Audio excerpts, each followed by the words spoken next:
Okey, Assalamualaikum warahmatullahi wabarakatuh and selamat pagi, selamat berhujung minggu.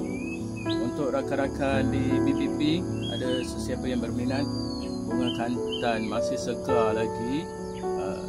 Ini yang dah kembang, saya jual RM RM1 saja. Lebih murah daripada kedai, lebih murah daripada pasar, lebih murah daripada pasar burung. Kembang yang dah kembang. Macam ni saya tolak 50 pun tak banyak yang macam ni, banyakkannya lah yang dah kembang macam ni, dan ataupun yang dah kembang.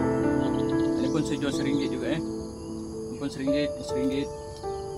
Hari ni tak lah, hari tu ada seorang dia kata dia tak nak yang kembang. So apa-apa pun, siapa nak beritahu saya segera sebelum saya keluar ke kebun, sebelum saya keluar balik.